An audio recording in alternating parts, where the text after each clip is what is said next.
santai saja ya, kita sama-sama belajar. Saya sebenarnya lebih suka bilang kita sama-sama sharing ya tentang kebenaran firman Tuhan. Oke, saya akan share screen dulu tentang materinya. Oke. Nah, hari ini saya akan share tentang generasi Yeremia. Kita boleh interaksi ya. Ada yang tahu tentang Yeremia? Teman-teman, ada yang tahu tentang siapa Yeremia?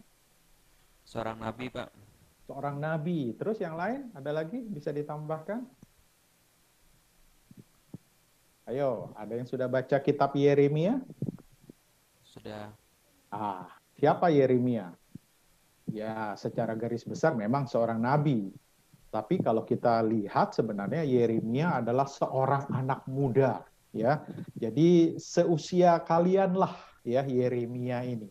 Nah, kenapa saya bahas Yeremia? Nanti pelan-pelan kita akan singkapkan tentang generasi Yeremia ini. Oke, next. Firman ini menjadi pegangan atau menjadi pijakan buat kita semua di dalam 1 Korintus 1 ayat 30. Tetapi oleh Dia, kamu, teman-teman dan saya, itu berada di dalam Kristus. Pastikan ada Kristus di dalam kehidupan setiap kita, ya. Ada Kristus di dalam kehidupan kita yang oleh Allah telah menjadi hikmat bagi kita, ya. Roh Kudus ada di dalam hidup kita, di dalam hati kita. Dia yang memberikan hikmat kepada setiap kita. Ia membenarkan dan menguduskan dan menebus kita. Teman-teman, harus diingat bahwa teman-teman saat ini posisi kita adalah orang benar di dalam Kristus. Jadi tidak ada alasan, tidak ada excuse untuk kita menjadi tertuduh ya oleh dakwaan oleh iblis. Ingat, kita sudah dibenarkan, dikuduskan oleh karena kematian Kristus di atas kayu salib. Sehingga apa? Sehingga kita menjadi powerful, sehingga kita penuh dengan hikmat. Nah, itu yang menjadi dasar fondasi kita sebagai anak-anak muda, harus diingat dulu tentang itu. Nah, berikutnya, permulaan hikmat adalah takut akan Tuhan. Takut di sini adalah kita menghormati Tuhan, ya. Dan agak kepotong. Dan mengenal yang Maha Kudus adalah pengertian, ya. Jadi menghormati dan taat kepada Tuhan, kepada Allah dan perintahnya adalah langkah awal untuk menerima anugerah dan hidup dan hikmatnya dalam hidup kita. Saya percaya ketika teman-teman kita semua menghormati Allah, taat akan setiap firman-Nya, taat akan setiap perintahnya, itu adalah langkah awal untuk teman-teman terima anugerah dan hikmat di dalam kehidupan teman-teman. Oke, langsung kita buka sama-sama di dalam Lukas 7 ayat 11 sampai dengan 17. Saya suka sekali dengan ayat ini ketika saya baca berulang-ulang, saya mulai dapat sesuatu dari hikmat dari Tuhan mengenai ayat ini. Teman-teman, saya sudah siapkan di layar, teman-teman bisa lihat, jadi nggak usah buka Alkitab supaya semua tetap bisa fokus, ya. Saya rindu kita baca yang wanita baca ayat yang ganjil, yang pria bisa baca ayat yang genap, ya. Kita akan baca sama-sama. Lukas 7 ayat 11 sampai dengan 17. Ayat yang ganjil, wanita bisa baca yang pertama.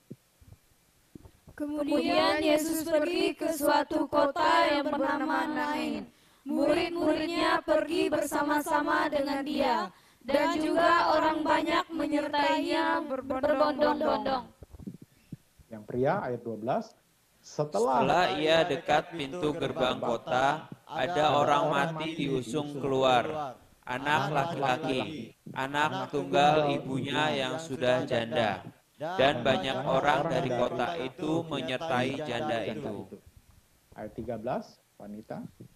Dan ketika Tuhan melihat janda itu, tergeraklah hatinya oleh belas kasihan. Lalu ia berkata padanya, "Jangan menangis." Selanjutnya ayat 14. Sambil menghampiri usungan itu, ia menyentuhnya. Dan sedang para pengusung berhenti, ia berkata, "Hai anak muda, Aku berkata kepadamu, bangkitlah. Perempuan. Maka bangunlah orang itu dan duduk dan mulai berkata-kata. Dan Yesus menyerahkannya kepada ibunya. Ya, terusnya. Yang pria. Semua orang itu ketakutan dan mereka memuliakan Allah sambil berkata, seorang nabi besar telah muncul di tengah-tengah kita dan Allah telah melawat umatnya. Ayat 17 kita baca sama-sama.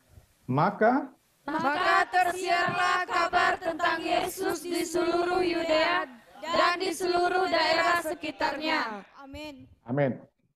Ya, saya percaya kita semua pernah membaca kisah ini ya tentang bagaimana Yesus membangkitkan seorang anak muda di Nain.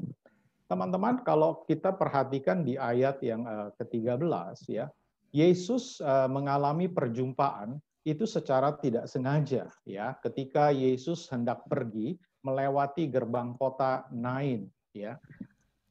Nah, mereka bertemu dengan satu rombongan orang yang sedang berduka. Perhatikan baik-baik ya. Janda ini atau ibu ini yang kehilangan anaknya itu tidak kenal dengan Yesus. Yesus pun tidak kenal dengan ibu ini. Ibu ini juga tidak meminta Yesus dan berkata, "Tuhan, tolong anakku mati, bangunkan dia," seperti kisah Lazarus. Tidak dilakukan. Ya, karena memang wanita itu tercatat di dalam Alkitab, wanita itu tidak mengenal Yesus. Nah, apa yang Yesus lakukan di ayat ke-13 yang menarik adalah, dan ketika Tuhan melihat janda itu, saya garis bawahi, tergeraklah hatinya oleh belas kasihan. Kalau kita baca di dalam 4 Injil, kita melihat bagaimana kisah Yesus melakukan mukjizat itu selalu dengan kata tergeraklah hatinya oleh belas kasihan. Sehingga apa? Dia berkata, "Ibu, jangan menangis." Nah, teman-teman, perhatikan baik-baik. Yesus membangkitkan anak muda Nain. Rasa simpati mendalam itu tidak cukup untuk menolong supaya anak muda yang mati itu hidup kembali. Saya terus terang sedikit cemburu, sedikit iri dengan teman-teman. Kenapa?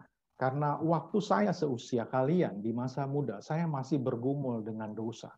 Saya masih jatuh di dalam dosa. Tidak ada orang yang menolong saya. Tapi puji Tuhan, Tuhan itu baik. Ada di mana saya akhirnya berjumpa pribadi dengan Tuhan Yesus. Nah, teman-teman di masa muda seperti ini, teman-teman ada di sekolah seperti ini, itu luar biasa. Kenapa? Karena ada orang, ada Pak Jonathan, ada Pak David, ada yang lain yang, perhatikan baik-baik, yang hatinya tergerak oleh belas kasihan. Kalau Pak Jonathan, Pak David kemudian cuma simpati saja, tidak melakukan aksi apapun, maka saya percaya teman-teman semua masih dalam dalam dosa, masih dalam kehidupan yang lama.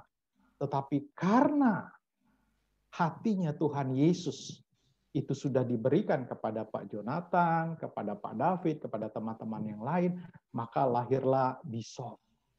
Saya terus terang, saya bilang saya cemburu, saya iri. Yang ngajar kalian ini orang-orang luar biasa. Orang-orang hebat semua. Bersyukurlah. Nah, oleh sebab itu, perhatikan baik-baik. Rasa simpati yang mendalam itu nggak cukup menolong seseorang. Saya berharap teman-teman juga memiliki hati yang sama seperti bapak-bapak kita. Hatinya Yesus. Sehingga mudah sekali tergerak untuk melihat jiwa-jiwa. Saya percaya di pelayanan kalian akan melihat ada banyak orang, entah itu anak muda, entah itu anak kecil, entah itu ibu rumah tangga, entah itu bapak-bapak. Perhatikan baik-baik. Yuk, miliki hati yang penuh dengan belas kasihan untuk melihat jiwa-jiwa. Dan jangan cuma hanya sebatas simpati, tetapi mulai tergerak, mulai bergerak, lakukan sesuatu. Amin. Nah, Saya percaya anak-anak muda itu banyak yang mengalami kematian secara rohani, ya. Nah, ada satu pergumulan yang sedang dialami oleh banyak keluarga saat ini. Saya bicara tentang anak muda. Ya, ada banyak yang sedang digumulkan oleh gereja saat ini adalah mengalami persoalan yang sama, yaitu anak-anak muda banyak yang mengalami kematian. Kematian apa? Kematian secara rohani, bukan kematian secara fisik. Nah, apa buktinya? Ada banyak anak muda yang udah nggak takut lagi sama Tuhan. Ada banyak anak-anak muda yang saat ini sangat memberontak terhadap orang tua, ya, terlibat dengan pergaulan yang buruk, ya. Firman Tuhan katakan di dalam 1 Korintus 15 ayat 33, janganlah kamu sesat. Pergaulan yang buruk merusakkan kebiasaan yang baik. Perhatikan, iblis itu mengingini, iblis itu mengincar anak-anak muda. Supaya apa? Supaya mereka dibunuh, supaya mereka mengalami kematian rohani. Bahkan bukan hanya kematian rohani, tetapi saya percaya juga mereka menjadi target supaya dibunuh secara fisik. Wah, serem banget, Kak. Iya, ini yang akan kita sama-sama belajar dan singkapkan. Kenapa? Karena anak-anak muda adalah tiang dan tulang punggung satu bangsa dan negara. Coba bayangkan kalau tiang itu menjadi rapuh, tiang itu menjadi tidak kokoh, tiang itu menjadi goyah, bisa dibayangkan bagaimana keadaan satu bangsa, satu gereja di masa depan. Kalau teman-teman lihat berita kemarin ada demo di Jakarta, hampir sebagian besar massa itu adalah anak-anak muda. Bahkan kalau dulu kita lihat adalah mahasiswa, sekarang anak-anak SMA. Bahkan saya melihat di media sosial, anak-anak SMP pun sudah mulai mau bergerak. Kenapa? Karena kekuatan anak muda itu luar biasa. Nah, untuk hal yang negatif saja, ya, iblis tahu gitu loh, kekuatan anak muda itu dimanfaatkan oleh orang-orang yang nggak benar. Bayangkan anak-anak muda di dalam Tuhan ketika digerakkan oleh Roh Kudus, itu menjadi hal yang luar biasa. Amin. Saya bersyukur teman-teman semua saat ini ada di dalam sekolah misi yang luar biasa. Kalian menjadi anak-anak muda yang bergerak untuk kerajaan sorga. Dan saya berharap ke depan, ya, ada angkatan ketiga, keempat, dan seterusnya akan semakin banyak, semakin besar, dan mimpi yang saya tahu Pak Jonathan, Pak David, bukan hanya ada di Kalimantan, tetapi ada di pulau-pulau yang lain, menggerakkan anak-anak muda untuk cinta Tuhan, ya, mau berkorban untuk Tuhan, untuk melayani Tuhan. Dan saya percaya inilah kebangkitan daripada generasi Yeremia. Nah, hari ini saya mengajak kita sama-sama bukan ingin menakut-nakuti, tetapi saya mau kita terbuka untuk melihat pribadi kita, untuk melihat bagaimana tipu muslihat iblis. Bukan untuk menakuti, tapi untuk supaya kita waspada. Saya percaya ketika teman-teman saat ini sudah sekolah, sudah di dalam Tuhan, kalian atau kita semua adalah menjadi target utama dari iblis untuk dijatuhkan, untuk kita dibunuh, ya. Bukan berarti kita bebas. No, ingat iblis itu seperti singa yang mengaum, ya kan, mencari mangsa, mencari celah, mencari kesempatan untuk menjatuhkan kita. Oleh sebab itu, kita harus waspada. Oke, perhatikan baik-baik slide berikutnya. Kita akan belajar tentang pembunuh generasi.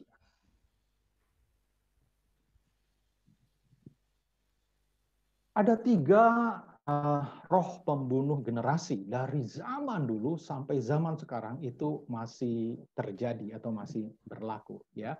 Roh iblis itu menunggangi Firaun, Nebukadnezar, juga Herodes untuk membunuh anak-anak di zaman itu, di zaman mereka ketika itu. Slide-nya bisa kebaca teman-teman? Bisa.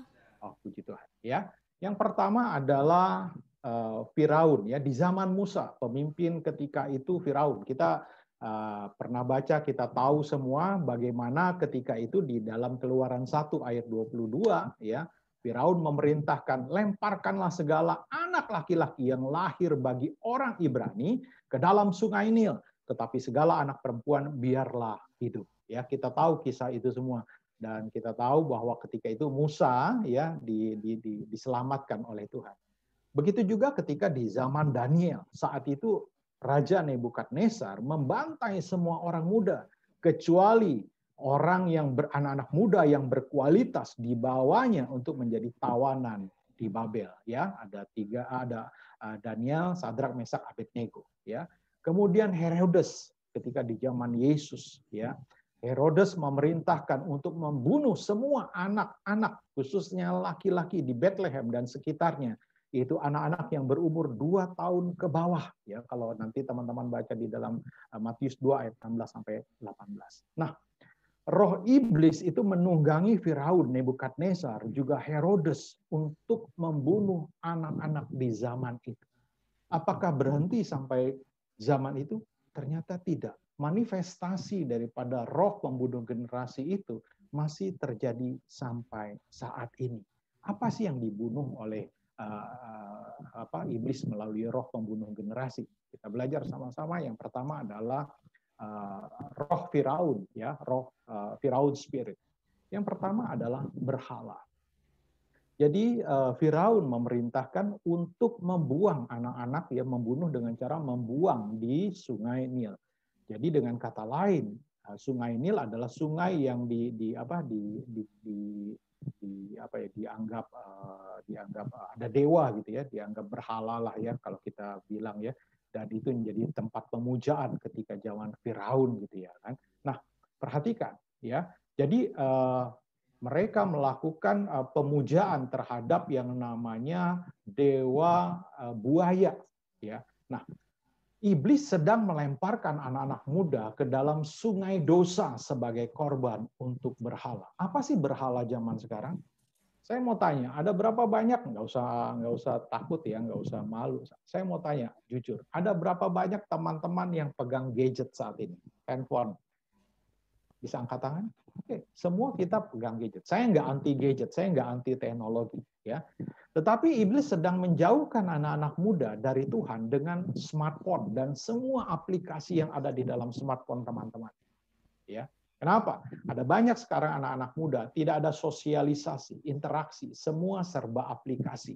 Ya, bahkan memanggil teman, ngobrol sama teman, walaupun satu rumah sangat berdekatan, itu tidak berinteraksi secara langsung, tetapi dengan menggunakan aplikasi. Teknologi bukan lagi ditaklukkan, tetapi anak-anak muda itu ditaklukkan oleh teknologi. Sekali lagi, saya tidak anti teknologi, tidak anti smartphone ya atau gadget, tetapi gadget ini menjadi berhala. Artinya begini, seperti sebuah pisau di tangan seorang koki, itu akan sangat bermanfaat untuk dia memasak, memotong, menghasilkan makanan yang enak, ya, menghias makanan dengan begitu indahnya. Tetapi sebuah pisau di tangan seorang pembunuh itu menjadi sangat-sangat berbahaya. Nah, teman-teman, pagi ini saya akan sedikit bongkar tentang berhala ini. Ada berapa banyak teman-teman punya aplikasi ini di handphone teman-teman? Siapa yang punya Instagram? Oke, semua punya Instagram, luar biasa. Twitter? Oke, ya. Yang lagi ngetren itu adalah TikTok. Semua punya TikTok? Atau ada beberapa yang punya TikTok? Oh, ada yang punya TikTok juga ya. Luar biasa. Saya nggak tampilkan semua. Sebenarnya banyak banget aplikasi yang saat ini digemari oleh anak-anak muda. Ya, sudah ada yang senyum-senyum ya. Oke, perhatikan baik-baik. Nggak salah sih aplikasi ini. Tetapi aplikasi ini menjadi sangat-sangat berbahaya dan menjadi berhala adalah ketika teman-teman itu mulai terikat dengan aplikasi-aplikasi ini. Bisa nggak teman-teman dalam 1 minggu tidak pegang gadget? Bisa. Mungkin 1-2 orang bisa, tetapi ada yang aduh susah banget ya, sulit banget ya gitu. Nah, saya mau bilang begini teman-teman. Ada banyak aplikasi yang membuat anak-anak muda menjadi terikat dan akhirnya membuat Tuhan menjadi nomor 2. Instagram, TikTok, dan sebagainya, kita bisa manfaatkan untuk penginjilan, betul. Tetapi apa yang kita lihat itu akan mempengaruhi. Tadi saya sempat dengar sedikit ya tentang materi yang terakhir tadi. Apa yang kita lihat itu akan mempengaruhi alam bawah sadar kita. Contoh, di Instagram, di TikTok, itu seringkali ada gambar, ada video singkat yang sebenarnya agak menyerempet walaupun mereka punya kebijakan tentang pornografi ya, tetapi ada sedikit menyerempet ya sebenarnya dalam feminisme ya, dalam hal-hal yang kurang baik ya. Ketika kita melihat itu, perhatikan baik-baik. Kita sedang membuka celah bagi iblis untuk masuk ke dalam alam bawah sadar kita. Seorang pendeta terkenal, Kenneth Hagin, pernah berbicara seperti ini. Kita tidak bisa melarang burung terbang di atas kepala kita. Tetapi kita bisa menghalau burung untuk bersarang di atas kepala kita. Artinya begini, kita nggak bisa menghindari yang namanya aplikasi, gadget, dan semua video ataupun foto yang kita tonton, yang kita lihat. Tetapi ketika foto, video yang tidak baik itu kemudian kita tonton hanya dalam waktu beberapa detik atau beberapa menit, perhatikan baik-baik, kita sedang membuka celah buat iblis masuk. Dan banyak sekali anak-anak muda jatuh akhirnya ke dalam dosa seperti ini. Teman-teman, saya sedikit kesaksian. Saya memang lebih banyak bergerak sih sebenarnya di anak-anak muda. Ya. Jadi ketika itu saya diminta untuk membawakan materi, khususnya materi ini waktu itu tentang anak-anak muda. Saya tahu tentang dosa anak muda itu berkembang dengan luar biasa. Zaman saya dulu untuk bisa nonton pornografi itu agak susah, ya. Belum ada internet. Saya harus cari buku porno itu waktu itu di Pasar Senen dan sebagainya. Tetapi untuk sekarang kan gampang. Melalui gadget kalian bisa mendapatkan film-film porno. Nah, saya lihat perkembangan dosa itu semakin hari semakin luar biasa. Nah, ketika itu saya cek. Saya ada di beberapa grup ya untuk lihat anak-anak muda seperti apa sih sekarang ini. Nah, saya melihat waktu itu apa sih dosa yang sedang berkembang di anak-anak muda saat ini. Dosa seperti apa? Saya nggak mungkin cerita tentang pornografi dengan buku karena itu bukan zamannya lagi gitu ya kan. Nah, singkat cerita akhirnya saya ketemu dengan anak muda dan anak muda itu kasih sebuah link. Ini loh Kak yang sekarang sedang terjadi. Nah, waktu saya nonton di link yang dia kasih itu, kebetulan waktu itu di YouTube. Jadi ada link di YouTube ya, di mana ada sebuah video, ada seorang wanita itu menari. Memang dia YouTube punya kebijakan untuk tidak menampilkan konten pornografi. Tetapi tarian itu dengan sedikit terbuka gitu ya, itu membuat buat saya itu sebenarnya pornografi. Nah, saya pernah jatuh dalam dosa pornografi. Buat saya lihat itu nggak termasuk pornografi, apanya pornografi. Nah, waktu itu saya lihat link itu kebetulan menggunakan waktu itu masih zamannya BlackBerry. Nah, di BlackBerry kalau kita nonton atau kita buka YouTube, itu teman-teman kita bisa lihat, bisa tahu kita sedang buka apa. Nah, singkat cerita, gembala saya kemudian beberapa hari kemudian tegur saya. Dia bilang, Pak Kris kemarin saya lihat Pak Kris buka sebuah link yang seperti ini, kenapa? HP-nya di hacker atau apa sebagaimana? Terus akhirnya saya jelaskan, loh enggak Pak, saya lagi sedang meneliti, meriset dosa tentang anak-anak muda dan saya dikasih link itu dan sebagainya. Saya enggak nonton itu dan sebagainya. Nah, tahu nggak teman-teman bahwa kalau kita nonton di YouTube itu ketika kita mendapat viewer jumlah tertentu kita dibayar oleh YouTube. Nah, bayangkan anak-anak muda ketika tahu hal ini, mereka melakukan sekarang ini aja, kalau teman-teman tahu bagaimana anak-anak muda mencari viewer supaya video mereka ditonton dengan jutaan orang. Kenapa? Karena mereka akan dibayar oleh YouTube. Nah, mereka bisa melakukan apapun untuk supaya jumlah viewer mereka itu menjadi banyak. Nah, waktu saya ditegur oleh gembala seperti itu, saya membantah bahwa saya menikmati video itu. Nah, singkat cerita, Saya ingat itu hari Kamis saya ditegur. Hari Minggu ketika saya pulang, tiba-tiba Roh Kudus bicara di dalam hati saya, bilang begini, kamu sombong. Saya kaget. Saya bilang, Tuhan, saya nggak sombong.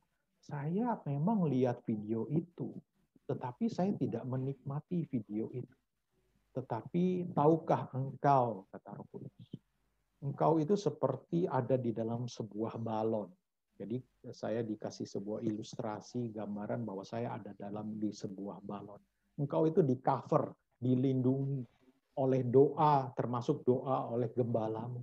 Waktu engkau menonton video itu, walaupun hanya sepersekian detik, itu seperti lubang sebesar rambut, begitu halusnya.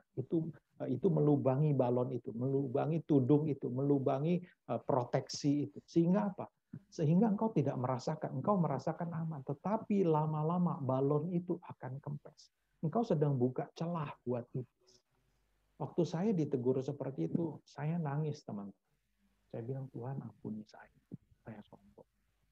Hari Senin, saya minta waktu, saya ketemu dengan gembala saya, kemudian saya ceritakan semuanya, saya bilang, Pak, saya minta ampun, saya sudah minta ampun sama Tuhan, saya sudah doa sama Tuhan, saya akui saya salah, dan kemudian saya bilang, Pak, tolong doakan saya, urapi saya, Pak. Dan teman-teman, apapun yang kita lihat, itu akan mempengaruhi kehidupan kita. Dan itu sangat-sangat berbahaya. Kita sedang membuka celah buat iblis. Saya cukup mengerikan kalau teman-teman yang punya TikTok. Di TikTok saat ini banyak sekali anak-anak muda yang menyatakan dirinya, orientasi seksualnya. Saya open saja, kalian sudah dewasa. Banyak sekali anak-anak muda yang orientasi seksualnya berubah menjadi gay atau menjadi lesbian atau menjadi jadi waria, transgender ya, itu menyatakan berani. Nah, ini sangat-sangat berbahaya, teman-teman. Saya nggak bilang bahwa TikTok menjadi berbahaya, tetapi ketika teman-teman melihat hal-hal yang seperti ini, perhatikan baik-baik. Teman-teman sedang membuka celah bagaimana iblis bekerja dan membenarkan semua tindakan-tindakan ini. Amin. Kok pada tegang semua sih jadinya bicara tentang gadget ini? Santai aja. Oke, ya. Itu tentang spirit daripada Firaun. Dia sedang menggiring anak-anak muda. Banyak anak-anak muda sedang digiring kepada berhala. Sedang terikat. Ya. Pagi-pagi kita bukan, kadang-kadang saya percayalah teman-teman nggak ada di sini ya, tapi di luar sana. Pagi-pagi bukannya buka firman Tuhan, tetapi cek status. Gimana status IG-nya, bagaimana status aplikasi-aplikasi yang lain, ya. Ini hati-hati, ya. Nah, yang berikutnya, Nebukadnezar spirit, ya. Iblis sedang menawan, membelenggu anak-anak muda dalam keterikatan dosa. Iblis sedang mengajarkan, mendidik anak-anak muda dengan tren dan paham dunia, bukan lagi paham kebenaran firman Tuhan.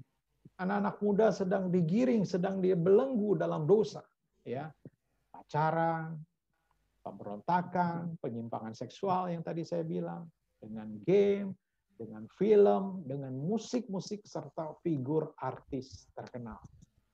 Ada satu anak Bisom angkatan pertama yang sangat suka dengan K-pop, siapa ya waktu itu namanya? Siapa? Ada yang kenal angkatan pertama? Yang gemuk-gemuk itu? Angga ya. Yang saya kenal sih Angga waktu itu, kalau nggak salah ya. Sampai model rambutnya K-pop, nggak salah sih ya. Menyukai K-pop. Cuman yang jadi masalah adalah nanti kalau ada kesempatan ya saya akan tayangkan bahaya tentang K-pop ini ya. Ada kesempatan lain ya. Nah, perhatikan baik-baik teman-teman. Apa yang kalian tonton atau apa yang kalian lihat melalui gadget kalian ya. Sebenarnya kita sedang dibelenggu oleh Nebukadnezar spirit.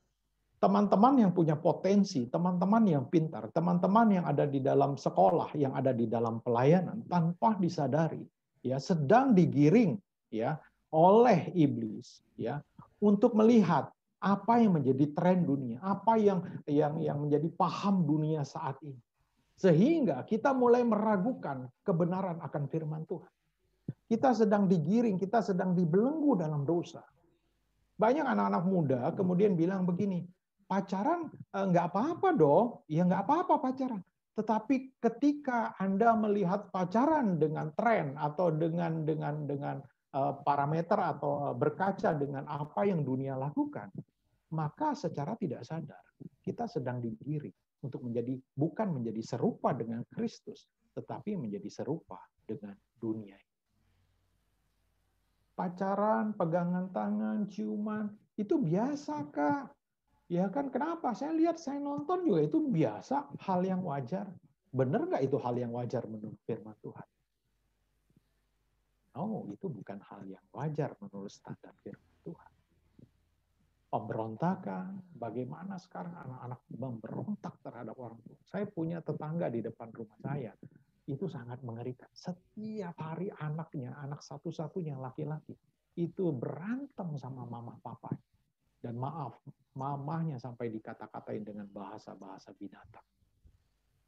Saya kadang-kadang terenyuh, saya bilang, aduh Tuhan, kalau saya dapat membantu, menolong, cuman karena beda agama, dan ini kan kalau di Jakarta kan, ini kan kadang-kadang ini urusan rumah tangga masing-masing, kita nggak bisa masuk, tapi saya cuma bisa bawa di dalam doa.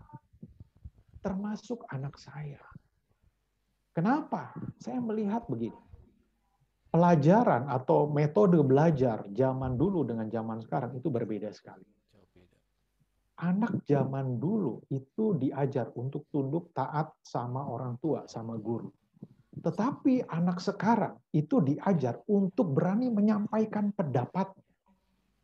Nah, saya bilang nggak salah, tetapi buat kita yang pernah dididik dengan metode zaman dulu, ketika anak dikasih tahu dan mulai berani mengungkapkan perasaannya, mulai berani mengungkapkan pendapatnya dengan nada yang tinggi, itu buat saya udah kurang ajar.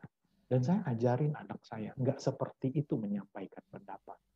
Nah, inilah paham-paham yang sebenarnya sedang iblis lakukan ya buat generasi. Itu sebabnya saya minta kepada teman-teman, yuk jangan sampai kita terbelenggu, kita menjadi tawanan.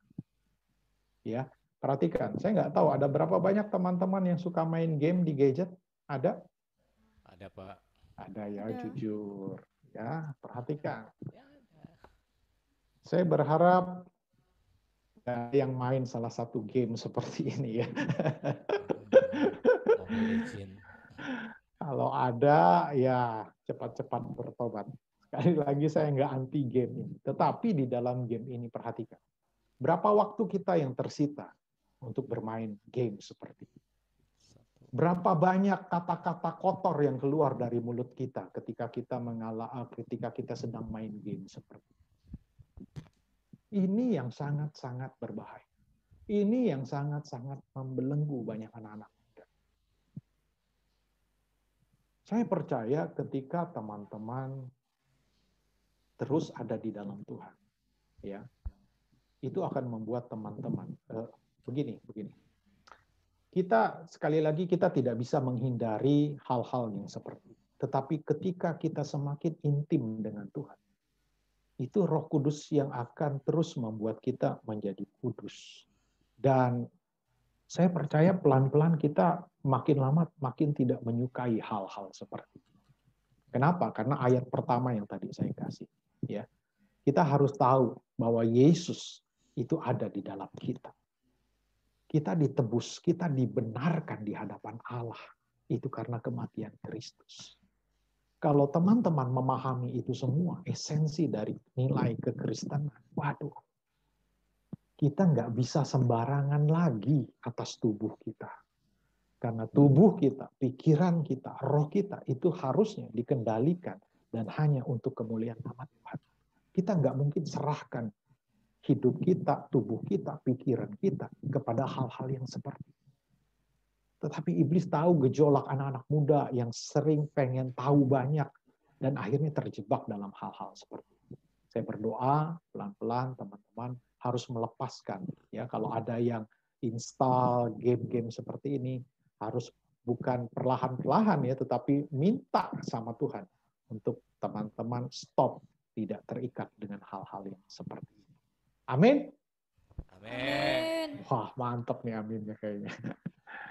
Yang berikutnya, Herodes Spirit.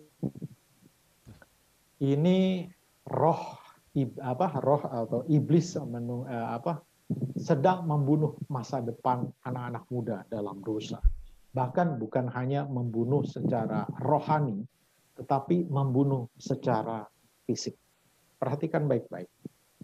Penyakit, kebodohan, pemberontakan, putus sekolah, hamil di luar nikah, pergaulan yang salah, narkoba, minuman keras, LGBT, adalah bentuk-bentuk daripada manifest yang iblis sedang lakukan untuk membunuh anak-anak muda. Saya mau bilang begini teman-teman. Pembunuh nomor 1 wanita di Indonesia itu adalah kanker serviks. Teman-teman wanita di tempat ini tahu kanker serviks apa? Kanker rahim. Kanker rahim. Kanker rahim itu karena sebuah virus. Dan menurut penelitian, itu terjadi karena hubungan seksual itu ketika masih muda atau belum pada waktunya. Sehingga menyebabkan transfer virus ini. Perhatikan teman-teman, apa dampak daripada kanker serviks? Bukan hanya membunuh teman-teman yang wanita, tetapi yang lebih mengerikan adalah ketika seseorang didiagnosa oleh penyakit ini, kanker serviks, maka tindakan yang harus dilakukan yang paling mengerikan adalah pengangkatan rahim. Dan saat ini banyak sekali anak-anak muda, bukan yang sudah menikah, yang belum menikah, tapi pernah melakukan hubungan seks di luar nikah ketika mereka masih muda, didiagnosa mengalami kanker serviks. Dan yang lebih mengerikan adalah pengangkatan rahim. Tahu teman-teman pengangkatan rahim? Artinya teman-teman tidak bisa melahirkan anak, tidak bisa melahirkan generasi. Itu yang dibunuh oleh iblis. Penyakit AIDS, teman-teman tahu semua. Penyakit kelamin, teman-teman tahu semua. Keterikatan anak-anak muda akan pornografi, itu membuat pertama banyak anak-anak muda jatuh dalam dosa seks. Awalnya, onani, masturbasi. Saya harus belak-belakan sama anak-anak muda. Ya. Kemudian, berani mulai melakukan hubungan seksual. Dan apa yang terjadi? Penyakit yang tidak bisa ada obatnya sampai saat ini adalah HIV AIDS. Awalnya adalah HIV. Positif HIV itu ketika seorang terjangkiti, jadi nggak langsung AIDS. Itu pertama adalah HIV. Kekebalan tubuh mulai turun secara perlahan, tergantung daya tahan tubuh. Ada yang jangka waktu pendek, ada yang jangka waktu panjang. Ada yang 5 tahun, ada yang 10 tahun baru AIDS. Kalau sudah AIDS artinya semua sistem kekebalan tubuh habis. Anda batuk akan batuk seumur hidup. Anda diare akan terus diare seumur hidup sampai mati. Saya punya tetangga di sini, ada 2 anak muda, teman saya juga, teman main dulu. Dia terlibat narkoba karena sering ganti-ganti jarum suntik positif HIV. Beberapa tahun yang lalu, dua-duanya meninggal karena AIDS. Lihat apa yang iblis lakukan. Banyak anak-anak mengalami kebodohan. Waktu teman-teman terikat dengan pornografi, lihat hal-hal yang pornografi. Menurut penelitian, orang yang terikat dengan pornografi, itu otaknya menciut, volume otaknya menciut. Otak kita segede apa sih teman-teman? Sebesar tangan. Kepalan tangan. Sebesar bakpao. Di Singkawang ada bakpao nggak? Pernah lihat bakpao nggak? Yang putih, bulat. Sebesar itu otak kita. Bayangkan ketika anak muda terikat dengan pornografi, otaknya menciut segede siomay mungkin ya. Aduh, makin pintar apa makin bodoh? Makin bodoh. Lihat yang iblis lakukan. Tanpa disadari. Ketika anak-anak muda jatuh dalam dosa seperti ini, penyakit, dibunuh oleh penyakit. kebodohan, dibunuh masa depan, pemberontakan. Kalau udah bodoh pasti putus sekolah, stres, mulai pergaulan bebas, hamil di luar nikah, pergaulan salah, minum-minuman keras, narkoba, bahkan penyimpangan orientasi seksual. Saya baru-baru kemarin ini melayani anak SMA, dari SMP sudah menjadi homoseksual. Dan itu membuat saya nangis, miris banget. Banyak sekali, ternyata dia cerita, banyak sekali sekarang ini anak-anak muda jatuh dalam hal-hal seperti itu. Teman-teman, sekali lagi saya sedang tidak menakut-nakuti, tetapi saya sedang membuka untuk kita waspada. Bukan berarti kita di dalam sekolah, kemudian kita di dalam sekolah misi, kita tidak bisa jatuh. Kita bisa jatuh kalau kita nggak waspada. Kita bisa jatuh kalau kita abaikan. Kita bisa jatuh kalau kita tutupi dosa itu. Oleh sebab itu teman-teman, hari ini saya mengajak untuk kita melihat apa sih yang musuh takutkan? Apa sih yang iblis takutkan kepada generasi muda ini? Kenapa sih harus dibantai, harus dibinasakan generasi muda ini? Kita lihat sama-sama firman Tuhan di dalam Mazmur 8 ayat yang kedua. Kita baca sama-sama, sudah ada di layar semua. Yuk, 1, 2, 3. Dari mulut bayi-bayi dan anak-anak yang menyusu, telah kau letakkan dasar kekuatan karena lawanmu, untuk membungkamkan musuh dan pendendam. Teman-teman, Tuhan sudah menaruhkan di dalam mulut bayi dan anak-anak yang menyusu, bahkan dari kecil, Tuhan sudah menanamkan sebuah dasar kekuatan untuk kita bisa mengalahkan atau membungkam musuh, membungkam iblis. Apa sih yang diberikan di mulut kita? Ini yang Tuhan berikan. Mazmur 127 ayat 4. Seperti anak-anak panah di tangan pahlawan, demikianlah anak-anak pada masa muda. Teman-teman, apa yang ditaruh di dalam mulut kita adalah kuasa perkataan, firman Tuhan. Untuk bisa mengalahkan iblis, itu cuma satu, kebenaran firman Tuhan yang harus kita perkatakan. Amin. Itu sebabnya kita harus penuh dengan Roh Kudus. Kita harus ada di dalam Kristus, dan Kristus ada di dalam kita. Sehingga yang keluar dari mulut kita, perkataan kita adalah kebenaran firman Tuhan. Lihat apa yang Yesus lakukan ketika dia berhadapan dengan iblis. Dia cuma berkata, seperti ada tertulis. Dia mengalahkan iblis, melawan iblis dengan memperkatakan firman Tuhan. Nah, perkataan firman Tuhan itu seperti anak panah di tangan pahlawan. Kalau kita lihat gambar seperti ini, kita bilang, kita nggak bisa melihat anak panah. Kenapa sih anak panah begitu ditakuti? Apalagi zaman sekarang, mungkin jarang sekali kita lihat anak panah. Ada sebuah cuplikan film yang membuat saya mengerti betapa menakutkannya anak panah itu. Yuk kita lihat sebentar ya, saya bukakan dulu. Kiri bawah dicek Pak.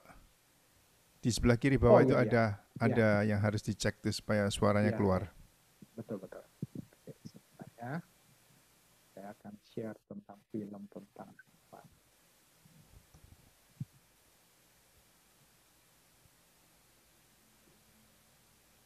Mengerikan sekali ketika kita bicara anak panah itu bukan satu, ya.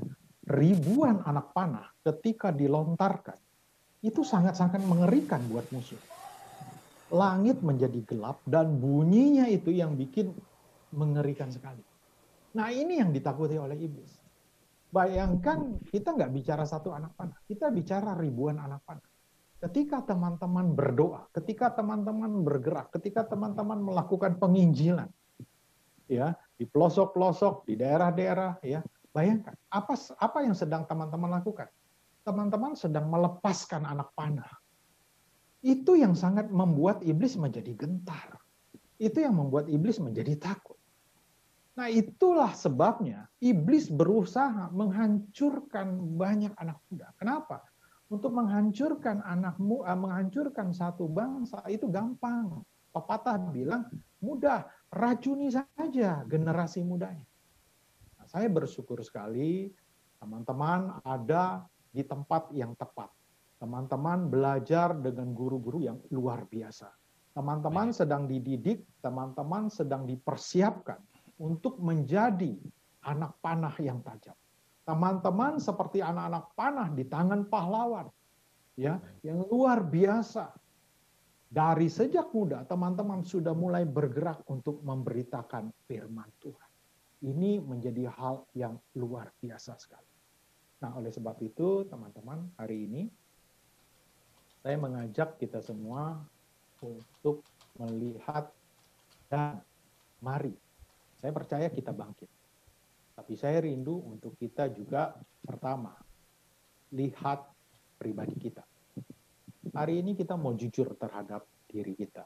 Firman Tuhan hari ini berkata di dalam Lukas 7 ayat yang ke-14, sambil menghampiri usungan itu, ia menyentuhnya dan sedang para pengusung berhenti. Hai anak muda, aku berkata kepadamu, bangkitlah. Teman-teman, saya mau bilang begini.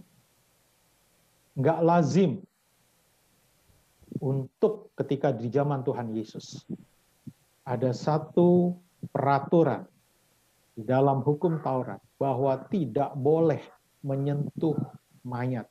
Kenapa? Karena akan membuat orang yang menyentuh mayat itu najis 7 hari lamanya. Bilangan 9 ayat 11 firman Tuhan katakan gini. Orang yang kena pada mayat, ia najis 7 hari lamanya. Perhatikan. Yesus tahu hukum Taurat. Yesus mengerti hukum Taurat. Tetapi apa yang Yesus lakukan? Yesus menghampiri mayat anak muda itu. Dia tahu itu dilarang oleh hukum peraturan. Tetapi dia lakukan itu semua karena belas kasihan.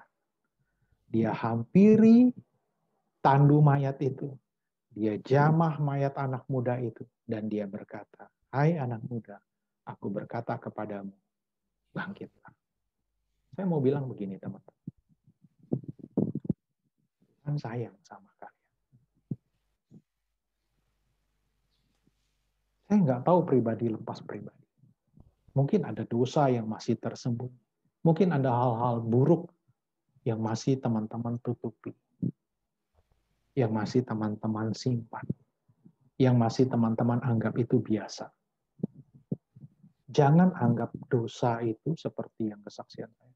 Jangan anggap dosa itu sepele. Tapi teman-teman, hari ini saya mengajak untuk kita datang kepada Tuhan. Minta pengampunan. Seberapapun dosamu hari ini. Seberapapun najisnya dirimu karena dosa. Seberapapun kotornya dan tidak layaknya dirimu hari ini. Yesus tetap datang dan menghampiri. Dia nggak jijik. Dia nggak marah. Dia nggak membencimu. Dia tetap mengasihi. Izinkan dia menjamah hati. Izinkan dia memelukmu. Dan berbisik di telinga. Bangkitlah. Mari kita tundukkan sebentar kepala kita.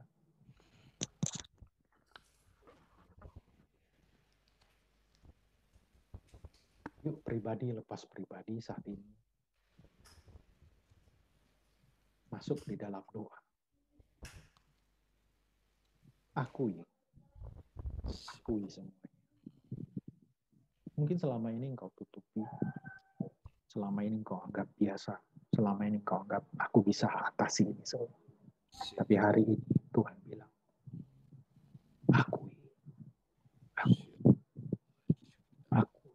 semua kesalahan. Akui semua dosa. Oh, Bayu Syandara Batakar. Kau melihat pribadi lepas pribadi ya Tuhan. Mungkin kami bisa tutupi.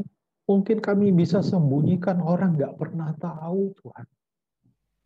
Tetapi Engkau Allah yang Maha Tahu. Engkau tahu kedalaman hati kami. Engkau tahu siapa kami. Bahkan Engkau tahu dosa-dosa kami, masa lalu kami Tuhan. Hari ini Tuhan kami datang menghampiri-Mu. Kami mengakui semuanya Tuhan. Kami akui Tuhan. Ada dosa yang masih kami simpan. Terima kasih Tuhan Yesus. Kami tahu Engkau nggak jijik sama kami. Kami tahu Engkau nggak marah sama kami. Bahkan Engkau menghampiri kami pagi hari. Engkau datang kepada kami yang berdosa, kepada kami yang kotor itu. Engkau mau menjamah kami, bahkan memeluk kami. Dan Engkau berkata, aku mengampuni. Yes, akui kita butuh Tuhan Yesus. Akui semua dosamu. Tuhan, ini dosaku Tuhan. Ini keterikatanku sama ini Tuhan. Aku mengakui ya Tuhan. Ampuni Tuhan, ampuni. Minta ampun sama Tuhan. Yes, Tuhan, jamah hati. Jamah setiap hati anak-anakmu ya Tuhan. Jamah Tuhan, jamah. Peluk mereka Tuhan. Peluk mereka pribadi, lepas pribadi. Rasakan bagaimana Tuhan menjamah hatimu. Engkau nggak akan pernah kuat ketika